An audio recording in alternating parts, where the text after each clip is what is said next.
History is a great teacher. Tells you what works well, what didn't work so well, and perhaps what might work well in the future. So my mother and father both started, this ice cream factory, and watching mum actually serve customers, day in, day out, time after time, watching all of that happen. At that time and moment, you don't think you're learning anything, but you're watching. And those skills and what's happening is embedded within you. That's a lifelong learning skill that just goes with you all the way through. Now we've got things that are automated and this process a lot quicker. But the basics don't go away. Serving a customer, making sure that they are happy and they walk away happy and that they will return, that's the basics of any business. Success isn't always about how much money you have in the bank, but it is about happiness. But I was offered this care home. It was deeply in trouble. It was in trouble with the regulator, trouble with the financiers. And I knew at that point in time, I had a period of time to prove myself. So I found a manager and she taught me about care. I taught her about medication, and we turned that home around within a period of 3 months. It's really important to build that team of people around me and a team of people who also had the knowledge. It's also very important to build people around you who are smarter than you.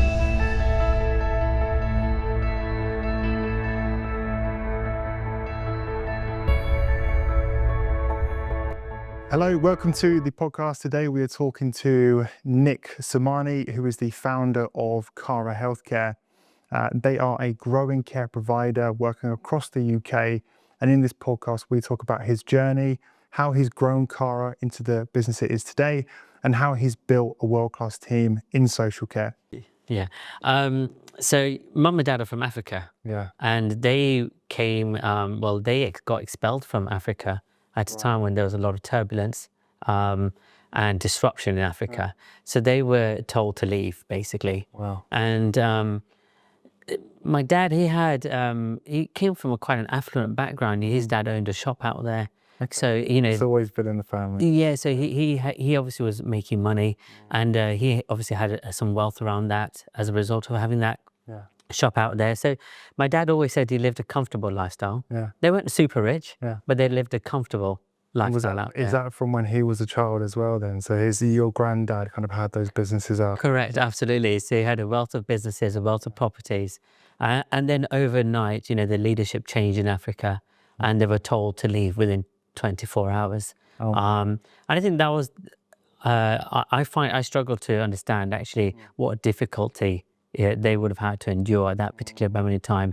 I can't imagine leaving a country and going to another country, leaving all the money, leaving all your belongings, the way you knew of life, and your family, the most important thing, your family. He had to leave his dad knowing that he will never see him again. Yeah. And he never saw him again. Really? That was the last time he saw him. Yeah, he left Africa and he came to the UK.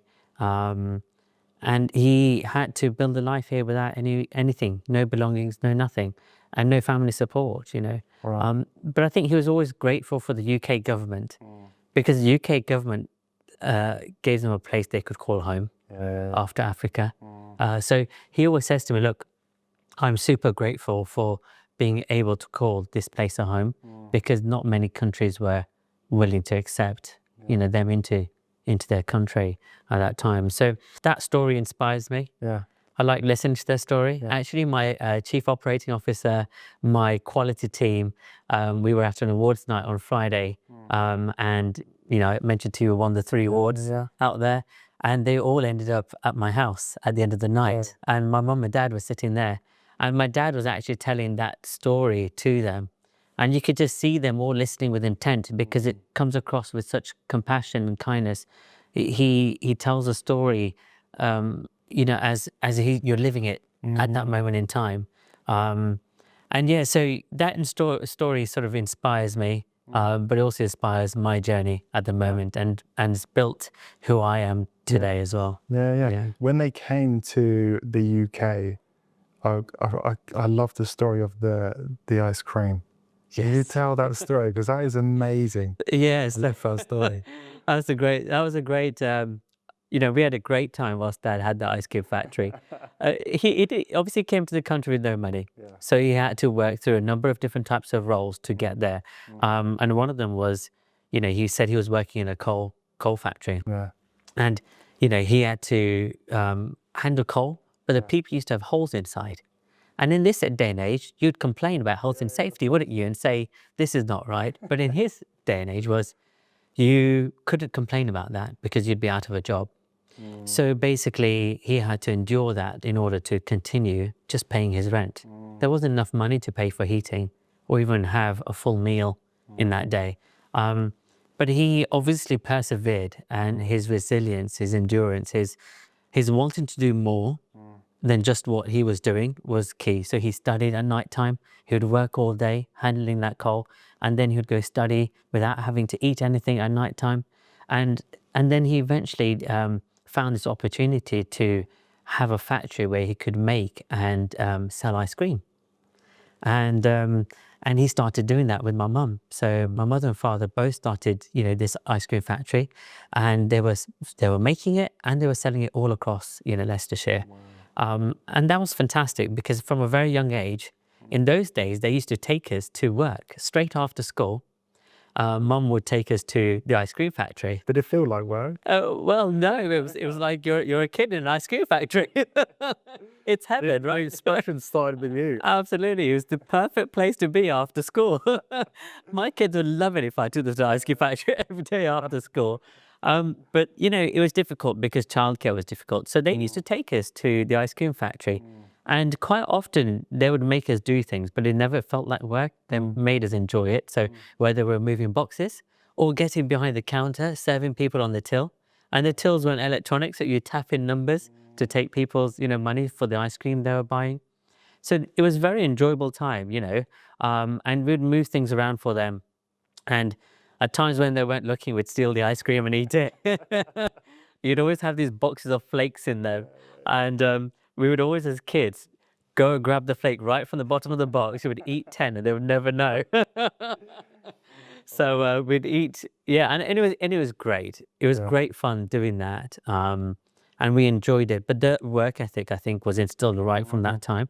We saw Dad selling ice cream from shop to shop.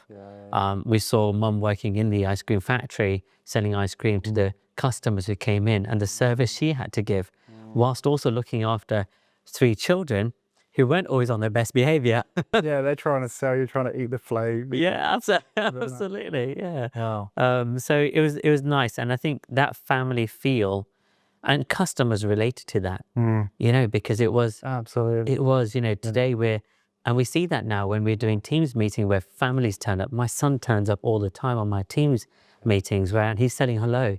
Initially he was scared, and now he's really confident to come and say hello to everybody. But people enjoy that family feel about every business. It's that culture, I think, that a lot of people try not to almost admit they've got this personal life, right? They don't want them to cross paths. But to your point, when you can see someone's family and that family can see what you do for work, that's quite empowering, I feel like, for a lot of people, especially in a vocational career like care. Absolutely. And I think, it just shows that you're real, that you're living a real life, and whether the CEO, COO, or whether you're part of the care team or the housekeeping team, we all live the same life, don't we? And we all go through the same struggles that they do. And I think it's really important that we are able to relate to them in that way. How old were you then when he had the ice cream shop, and what kind of skills do you think you learned from that early age? Because some children are really nervous about even talking to strangers. I had it when I was at the park the other day, and my son was talking to all of these kids, and they were in a group of people that they knew, and one of the kids said, "Stranger danger, stranger danger." You're kind of like, this is how we need to communicate, right? Absolutely. We are a community. So what kind of skills do you think you learned from that? I think it was the work ethic, was really quite clear. Dad was driving a lorry. He said the other night they was driving this lorry they'd never driven before, and it was cold. It was, you had to keep ice cream in a refrigerator at the back. So watching him lift all of those boxes into the van and then deliver that across the town to different shops, come back, having sold all of that, watching your mum actually serve customers, day in, day out, time after time, whilst we were in that vicinity, watching all of that happen. At that time and moment, you don't think you're learning anything. because you're just being mischievous as a child. You just want to eat the ice cream, and you just want to cause cause nuisance to your mum and your dad. But you're watching, and those skills and what's happening is embedded within you. That's a lifelong learning skill that just goes with you all the way through your childhood, through your growing up. And as you get to this point in time where you're traveling that journey, you recollect what happened when you were younger, more so than you probably do as a teenager, for example. But the lessons we learned was, you work hard. They were working through times of interest rates being 16%. And we cry if it goes slightly above 5%. I cried at 4. Yeah, I cried. So I think when you can go through those type of struggles and still get to the end, then it's quite clear that, the struggles we have in comparison are different. I wouldn't say that they're less harder, but they're different. But it just goes to show, I always think that history is a great teacher. Tells you what works well, what didn't work so well, and perhaps what might work well in the future. So we take away things like, they were lifting boxes, we were doing things on the till. Now we've got things that are automated and this process a lot quicker. But the basics don't go away. Serving a customer, making sure that they are happy and they walk away happy and that they will return. That's the basics of any business. Absolutely. Any business that you're in, whether that's, in care homes, whether that's in pharmacy, whether that's in recruitment, is making sure that your end customer is happy.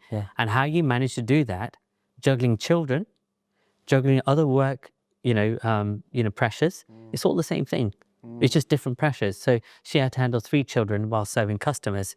We have to, at the moment in time, handle other work pressures whilst trying to serve our customers. So I think it's watching all of that and how that was juggled really well transpires into Cara. And then, so what did you do, and what did your father do then after the ice cream? So do you want to tell the story about how the ice cream factory ended, and then kind of like how he came back as well? That's such an interesting story. Yeah, he was doing fantastically well. We had a great childhood, in that ice cream factory. And we went away on holiday one day, and unfortunately there was an arson attack on the factory.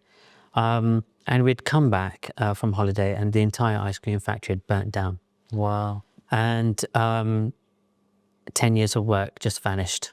Just overnight. What did you see in your father and mother in that time? That kind of resilience. You mentioned that resilience.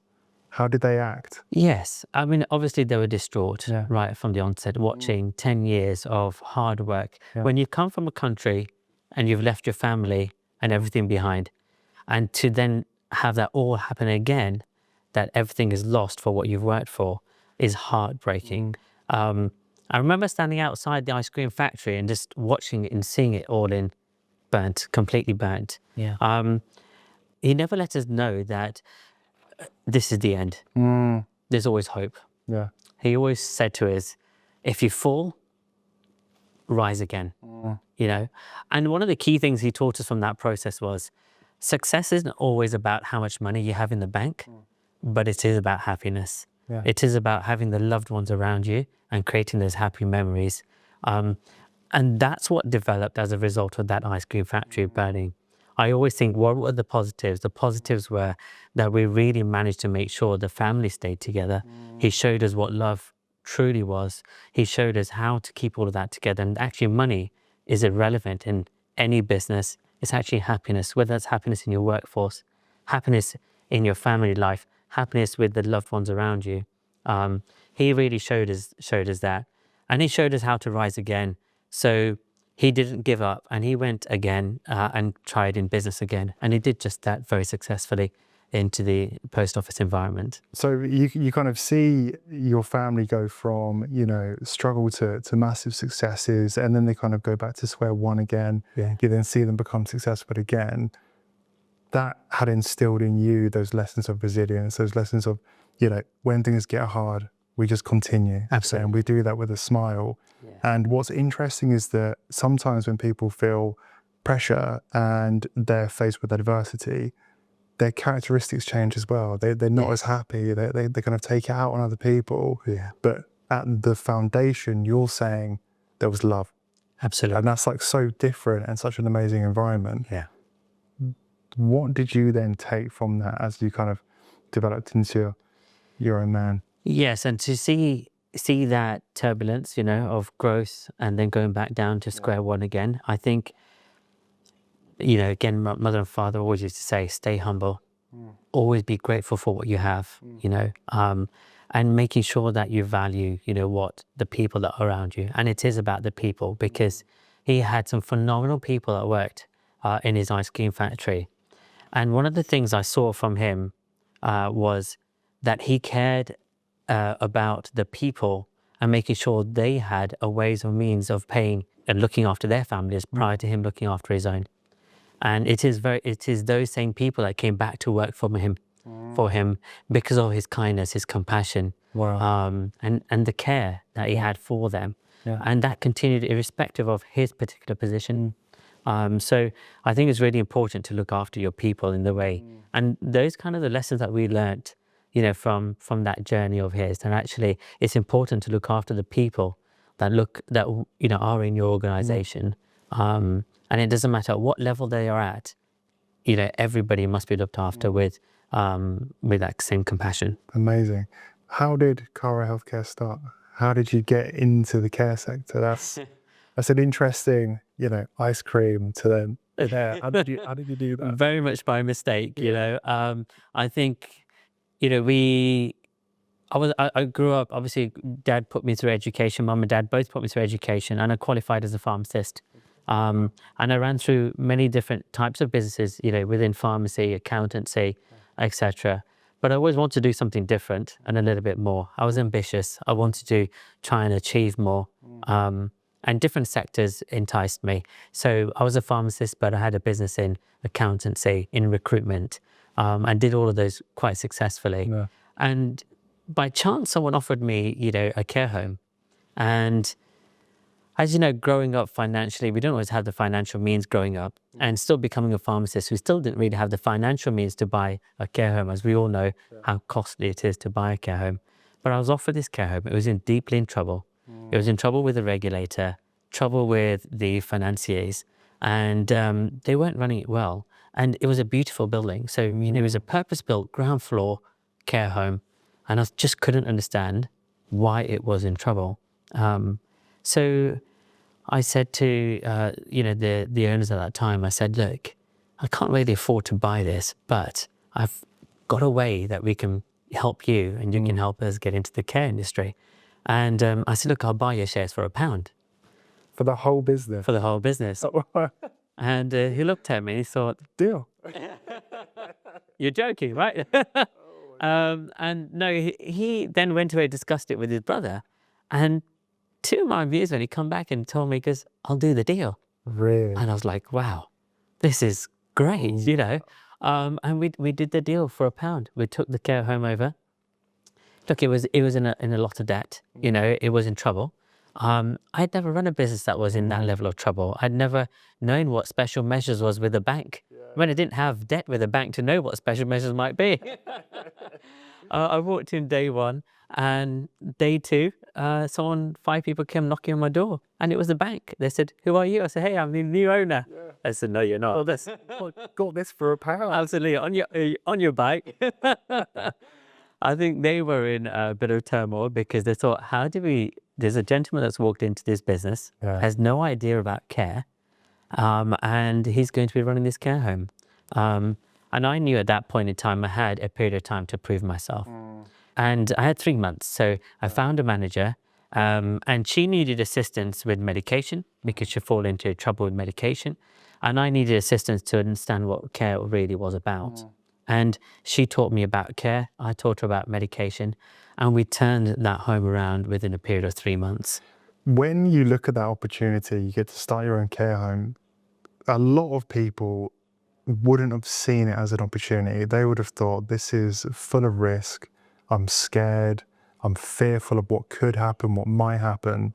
But you saw it as an opportunity for what? To kind of prove that you can take on that challenge, for the ambition of the challenge. Why did you decide to take it on when a lot of people would have said, I'm not doing this? No, I love a challenge. So that's me always, if somebody says you can't do it, I will prove to them that I can. So I saw it as a challenge and as an opportunity. I think it's important that some people just have an eye for where that opportunity might particularly lie. And sometimes you have to work your way through it to see if there is actually an opportunity there. And I really had to see that I saw there was an opportunity because I saw the fact it was a beautiful building, but people don't buy into buildings, people buy into people, right? What I realized was it was the people, it was the care that was not being provided by the leadership in that home. And there was an opportunity to turn that around because I knew that I would leave my mother in that home, if the care was right. That's the right test as well, isn't it? Would I want to live here? Would I want my family members to live here? And the answer is no. Absolutely. On your conscience, can you do that? I don't think, I definitely couldn't. No. And so that's why I took that challenge on. And I knew that it was something that we could turn around with the right leadership and with the right people in the home. And we did exactly that. We turned it around. And everybody was really, really happy. How long did you have that first home for?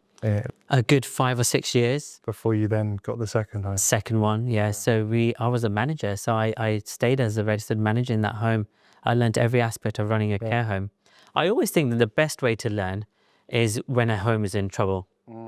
But quite rightly so, people won't trust you to run a home in trouble because you don't have the level of experience. It's a catch-22 situation. What do you do? So I was very fortunate to be in a situation where I had that opportunity to prove myself.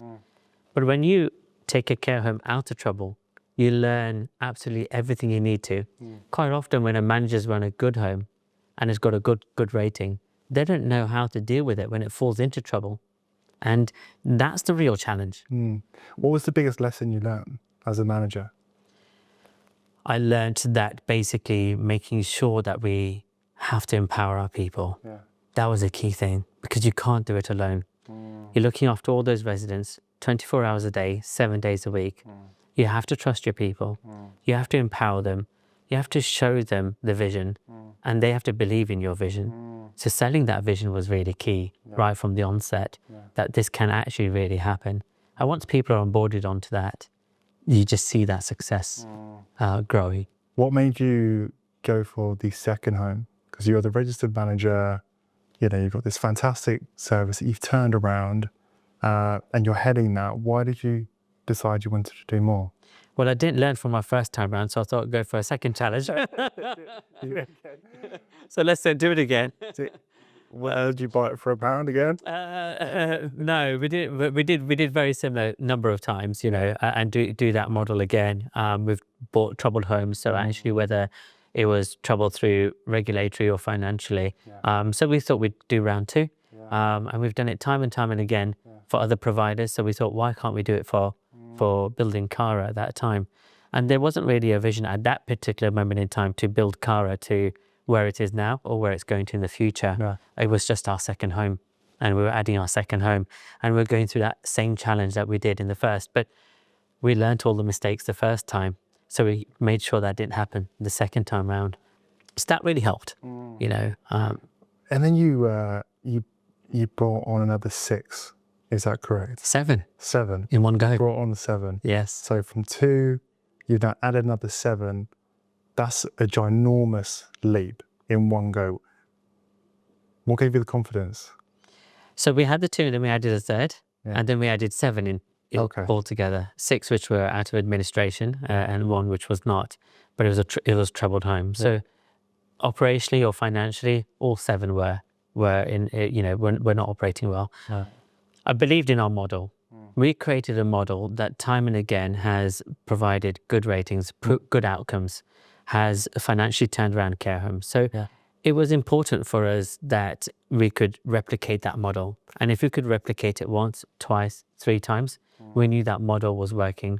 And we knew that model had been replicated time and again for other providers that we'd put in place as well. So we really believed in our model. And that model we instilled into the new homes, which has helped turn those homes around as well. I heard you recently talk about how you brought the management team in before you actually did the acquisition. But that kind of foresight isn't really heard of. You kind of go along and you kind of hit those speed bumps, you do those things. But it seems like you've learned from previous mistakes and brought the team in first. Why did you think to do that before you thought, I'm going to get the acquisition done and then bring the team in? Why the other way around? I think it's really important to build your team. It was important for people to be onboarded onto the Cara vision. Yeah. That was really key. People needed to know what the Cara model was. I think after you've purchased a home, you're firefighting. So therefore you're trying to onboard people as well as you're trying to onboard the care home and trying to turn around the care home. So from my point of view, it's really important to build that team of people around me and a team of people who also had the knowledge. It's also very important to build people around you who are smarter than you, who know more than you. And I think people are quite often scared of that fact. She or he knows more than me. I absolutely thrive on that factor when somebody knows more than I do, or they can teach me what they've done in the corporate world to what we are doing here. And quite often what we do find is what people are coming from the corporate world, coming into Cara, often say the processes are more simplistic in Cara and it's better flowing, largely because as you get bigger and bigger, more layers and layers and layers of people come into play, and therefore things become far more complicated than it needs to be. So at Cara, what we're really trying to make sure we do is we don't make that complicated process. We don't instill that complicated process into Cara, but yet we replicate the simpler process that we have into expansion. So we've been successful so far in trying to achieve that. Yeah. What's next? What's next for Cara? Because you've had one home, then you had two, then you had three, then you added six. Yes. I'm assuming it's like a triple again. What are you going to do? You know, last year I told everybody we're going to be at 20 homes, and we're going to grow the next 12 months. We're going to grow at 20 homes, and we will. Yeah. You know, we will be at 20 homes. Yeah. But there's two things, right? You think, is it quantity or is it quality? Which one is it? Yeah. And quality is always better than quantity, right? So when we take a step back to see that, we take into account, actually, is it quality? If it's not quality, then we're not expanding.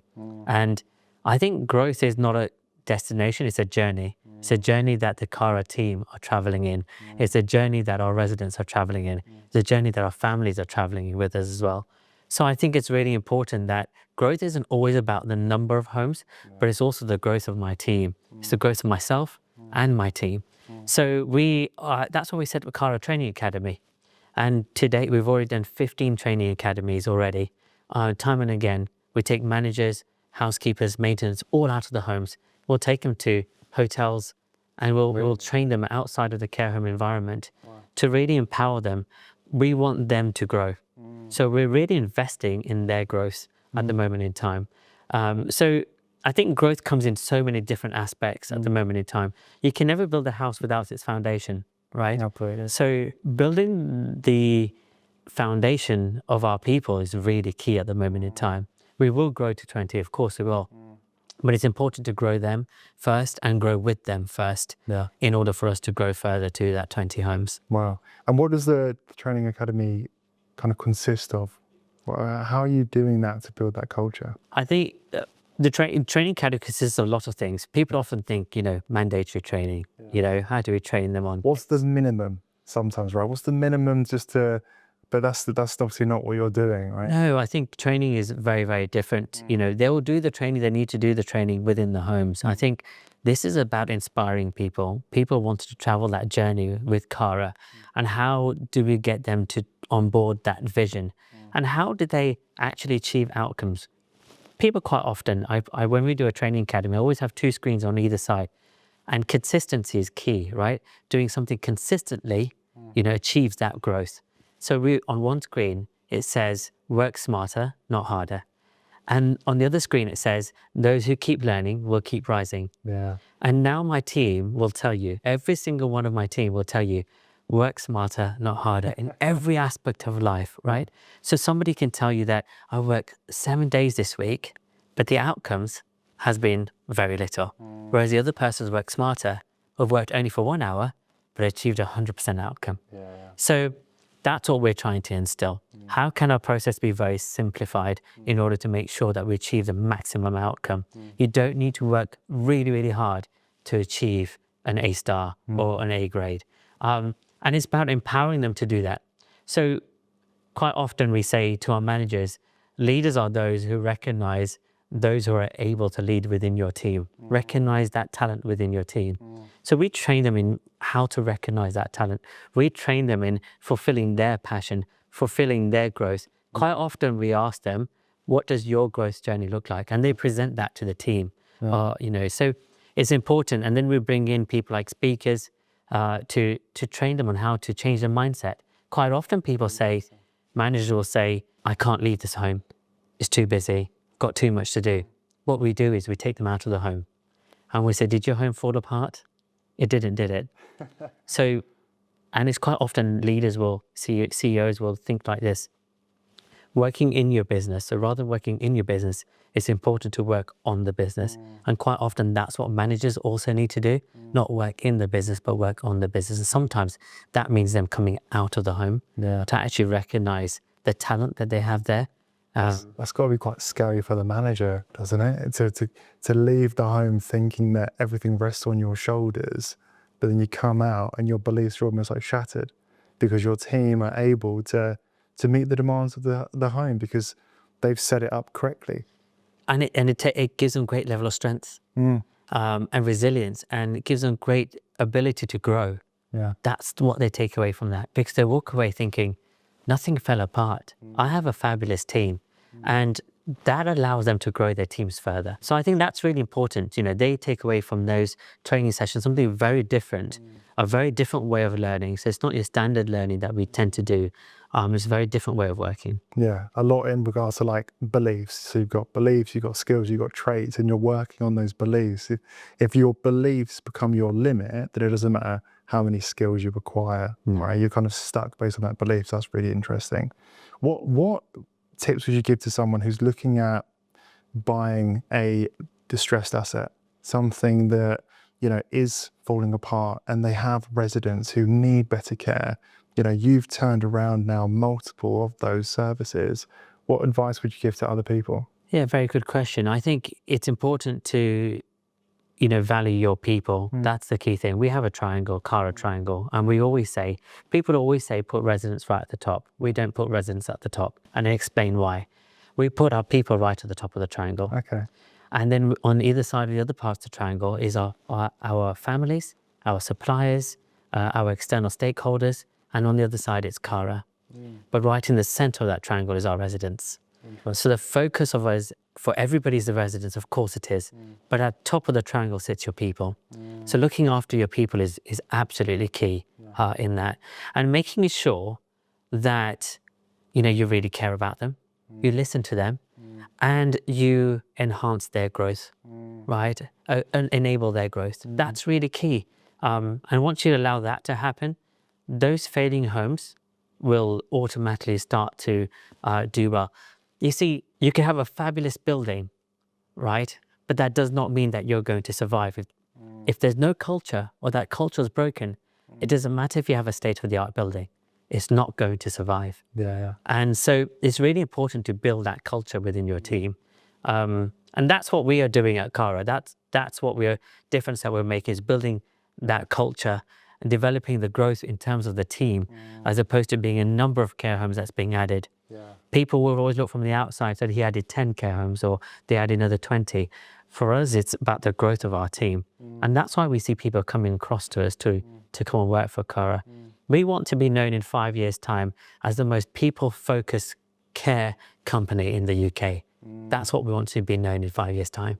Wow. I think a lot of people will talk about culture as quite this globby thing. It's just, culture is just this word that's thrown around. Yes. What's ways that someone can develop and improve their culture? How can they empower their people? Maybe they don't know some of those tactics, the principles are actually going to empower their team to do more. What would you say? I think culture is built in many different ways, and every company will have its own way of developing. I started something very recently, which was Cara Training Academy, which I told you about, but also we have a CEO weekly drop-in session. Okay. So what that basically means is that everybody drops into that session once a week and they can ask me questions about anything. It could be great stories that they've, heard or they've done themselves that they would like to shout out about and tell me about. It could be things that are not working so well. I think accountability stands at every level. right? If you're holding your managers accountable, your housekeepers accountable, your maintenance teams accountable, then the CEO, the CEO, your head office operations, everybody's accountable. So every week we all turn up. We all turn up to this meeting and the entire company can ask us questions. And it's important for us to make sure that we address those concerns. But also we clap and we appraise the good stories of what people are doing. So quite often people will come and say, guess what we did this week? We did X, Y, and Z, and it's been fabulous. And you'll see everybody clapping and cheering them on for the good stories. That builds positivity, that builds the culture, that builds the people in Cara. Fantastic. That's amazing. There's a stat that you said before, which is your turnover of staff is like 1%. Yeah. I think the average right now is about 32%. Yes. So how are you doing that? How are we able to retain such high quality people? And what's interesting about you as well, and kind of like learning through the threads of your life, is this is about resilience, love, compassion, people. Like if you get that right, and not to underplay the systems and processes that you've built, because the things you've spoken about before about how you've built systems in-house, like your care management system and so on and so forth. So, but that turnover is incredible. How are you retaining all of your staff? I'm letting all the trade secrets out now, aren't I? If you don't mind. I don't think money is everything. And I take you back to the saying that my dad always said to me was, being successful isn't about how much money you have in the bank, right? But it's being happy. And it's the same saying going into hiring people, making sure that they stay with you. It's not always about the pay, in your bank. Quite often, people look at a salary on the wage slip, but it's misconceived, because if you're not learning, if you're not growing, it's not a true reflection of your growth. It's not really a true reflection of what's hitting the bank. And so it's not really a true reflection of you even being happy. So people want to be able to grow. People want a voice. People want to be heard. So those drop-in sessions that I talked about are really key, because people are heard. People understand that we are listening and we're acting. So I think it's more than just the pay packet. That's very important, but it's about being able to listen to them. It's about empowering them. It's about enabling their growth. It's about making sure that they feel a part of the team. Yeah. So that's really key.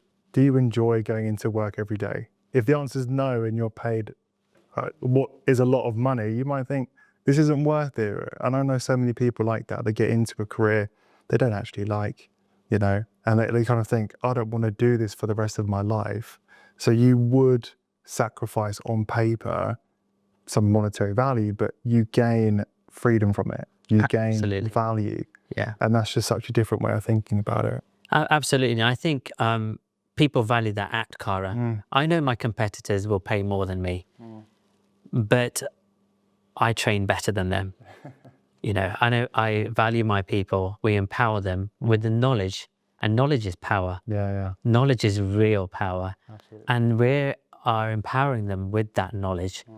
And if I give you an example, we had a recent team managers meeting. We taught them all about finance, Really? and we taught them how, I always say, if you're running your home, how can you manage that household without knowing what comes in and goes out? Well, I was in a meeting with someone. She goes, I don't know, my husband looks after and I just buy the bags. I thought, okay, let's try a different angle. But I always use that. Well, how do you manage a house without knowing what comes in and out of your home? So how does a home manager manage that without knowing what's coming in and going out of that home? It's really important. One of the feedback we got was, we've worked for X, Y, and Z. We've never been taught about finances, And you had an accountancy firm. So you're like, this is second nature for me. Second nature, absolutely. Teach them, empower them to run their homes really, really well. And they really valued that. And these are people coming from organizations that are far better, longer lived than Cara. But I feel they've missed a fundamental trick there by not, empowering their managers by doing that. So we did that. And I think the other part is, quite often or not, and I spoke about this very recently at some of the lunch meetings we had, is that, people see, how do we bring people into care? That's really important. How do we reduce that turnover? is by building the people that we bring into care. But quite often people don't want to come into care because they think it's just care and there's no room for progression. It's really important to go out and shout about that you could start off as a care assistant, but you can become a senior carer, a team leader, a registered manager, a chief operating officer, or even a CEO, right? That journey is endless. That growth is endless. And when you're joining a business which is growing, there are always going to be new roles. There's always going to be new opportunities. You're crafting the opportunities that these people can come into, kind of work through. So how do you see that then for those staff? You're kind of embedding those training programs. They're able to kind of work their way up. You're going to be adding quality homes to your group.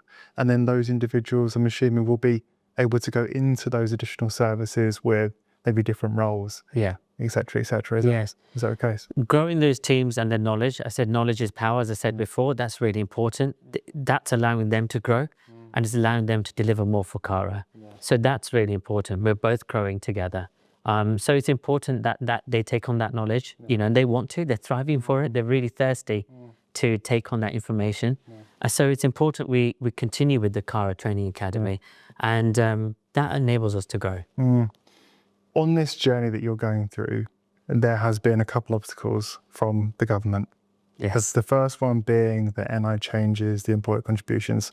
How has that affected the business? Has it affected the business? What are you doing in regards to those measures? Because back in October, we did a roundtable and people were a little bit panicked. They were like, the local authorities are going to offer me 4%, my costs are going to increase by about 9%, we're being squeezed. I think about 35% of providers were looking at giving back contracts or closing the doors. So how did you kind of circumnavigate that? I always believe in looking at positivity. There's always going to be things that government will change, local authorities will change, and it won't always be to the benefit of care home providers. How do we innovate? How do we circumvent around that situation to overcome that situation? So I think it's really important to look at those scenarios as opposed to saying, that's happened and let's, shout out about it. It's important to shout out. It's important to talk about it. It's important to make sure that the public is aware that this is what it is and try and pressurize the government to either turn that back. But it's highly unlikely these things are going to happen, and it's taken place already. So I think it's really important to look at innovative strategies to overcome those increases. So then how do we go about looking at other aspects? So efficiency, so look at your electricity bills, look at your gas bills, look at ways of putting solar panels in or things like that to reduce your cost, to overcome that increase in cost. So there's many different ways. When you're asked to tighten your belt, you find ways to do that, whether that's at home or whether that's in business. And I think when you have great managers, they all learn to tighten their belt. But that doesn't necessarily mean a reduction in staff or quality. It just basically means finding more efficient ways of buying things, find more efficient ways of spending your money. And that's the way we do it. How have you seen AI being adopted by the sector? You talk about innovation, so I think it's a good segue to discuss technology, AI. Are you using it in Cara? How are you using it? Why are you using it? I'd love to know more. I went to the care show and I'm pretty sure I saw an AI robot. That was a person. And I'm sure you were across the room or someone was, and I was like, I saw that as well. And I was like, that's about 6 foot. There's a person there. I thought this robot's about to provide personal care. And the same conversation we took place at lunchtime. It's coming. AI is coming, and it's coming in a big way. I believe that we shouldn't look at that how AI is going to change the world. I think we need to look at how AI is going to empower us to change the world. Absolutely. Two very different things, right? Absolutely. So AI will empower us to write better care plans. They'll empower us to do medication better. They'll empower us to, do safeguarding better. They'll empower us to look after our staff better, innovative ways to treat our staff better. So AI will really empower us to do great things. I don't think AI in itself is going to change the world. I would be really keen to understand how the regulatory bodies. I would really be keen to understand how the regulatory bodies look towards AI. Yeah. Historically, they've always been behind, whether it's been technology, we've been on paper, and now we're all moving to technology-based products. AI is coming in. How far are we going to be behind the trend?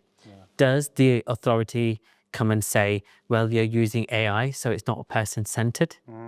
It's a key challenge, isn't it? Interesting perspective. Yeah. No. Or do we use AI to give us and empower us, as I said before, to write better care plans?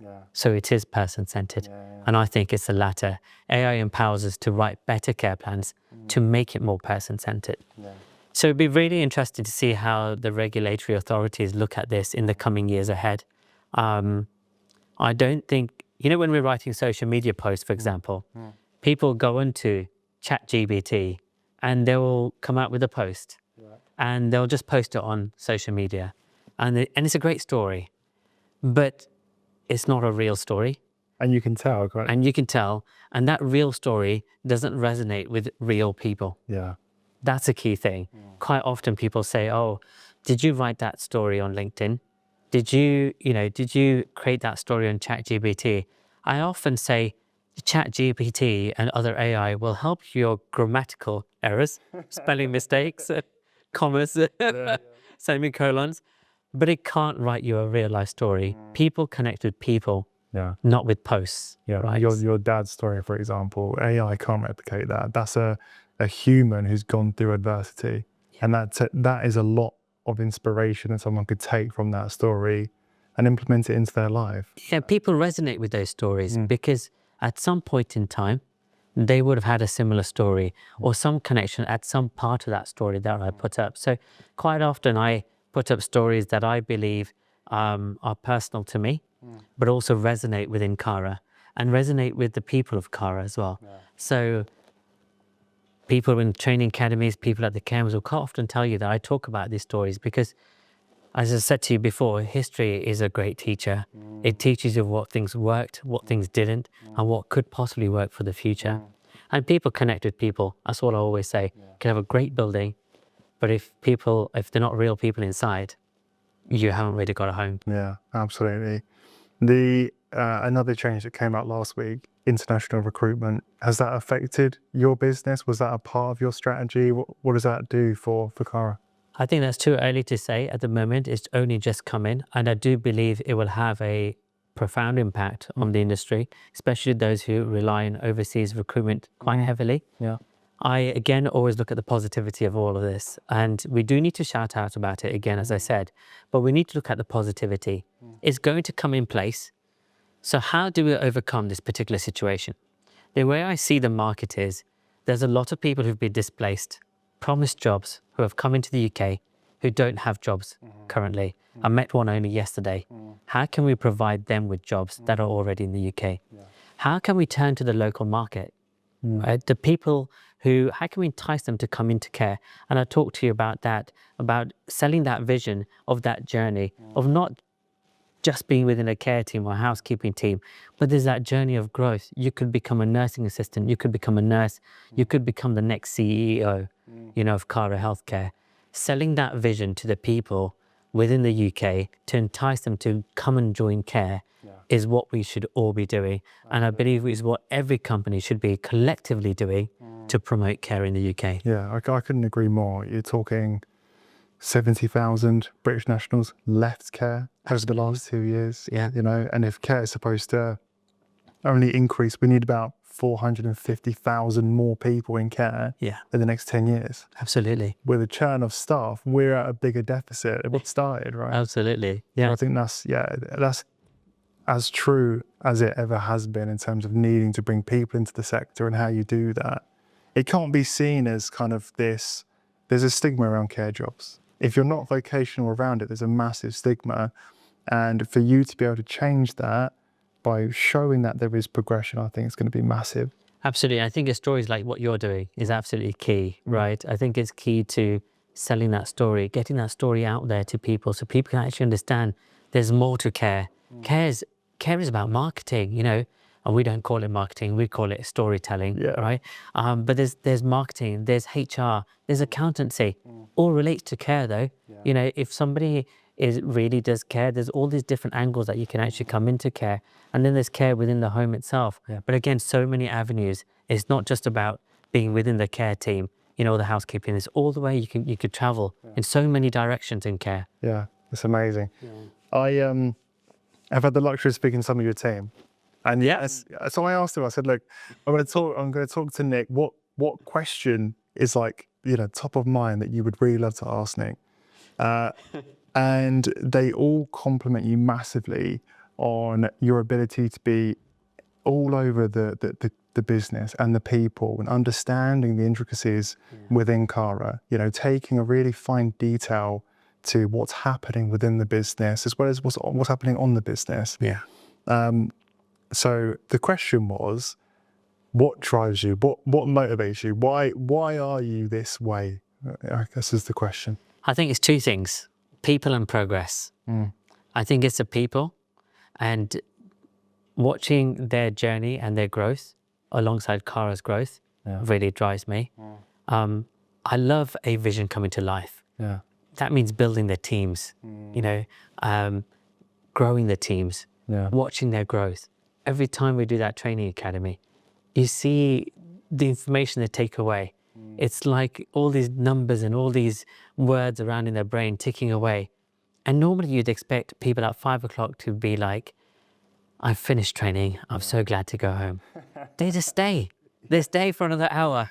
And, you know, they're so engrossed into that vision and they're helping build that vision. So it's the people that really drive me. Genuinely, watching them grow excites me.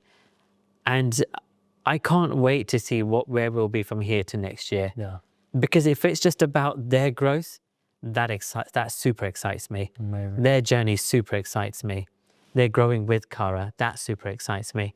And progress. It's changing people's lives.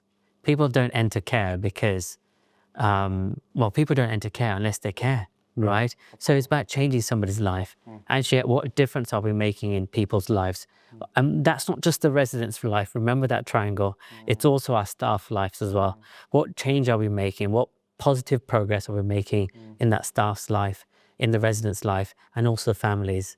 Because they also come in for companionship quite often into the homes because they have no one else to talk to. So it's seeing that progress across all those different areas is what really excites our journey and my journey. I guess to kind of wrap up, you've had so many different nuggets of gold that someone could take away from this. Like, if I am a growing care provider coming into the market, looking at progression, looking at my personal development, what's going to support my growth? There's things in this that I can take. If you had to summarize for someone to take away from this, what would it be? What are the 5 top things? Number 1 is to believe in yourself. That's really important. In order for your team to believe in your vision, it's important for you to believe in that vision and to believe in yourself. So that's really key. I think it's important that you're able to replicate that model time and time again. So getting that culture right is really key. Number 2, it's really important. You can't replicate something without having that culture correct. People talk about, as you said in the flat, just culture, just the word as being there. But we talked about how we build that culture, how we truly build that culture by those weekly drop-in sessions with the CEO and the COO and the senior team. So I think those are probably the 2 most important things I would say. Stay true to your values, even when it's difficult, because it's quite easy to blame everybody else or each other. But staying true to those values is absolutely key during the most difficult of times. So I think those are the things I would say would be the key takeaways. Work smarter, not harder. I know you had Work smarter. Work harder, not smarter. Work smarter, not harder. Absolutely. And those who keep learning, keep progressing, right? I've said this so many times. I've probably said it in a lot of interviews, but I say in my training session at least 50 times throughout that day. And they all realize that every aspect of life, work smarter, not harder. Amazing. This is fantastic. Thank you very much. Brilliant. Thanks, Ashley.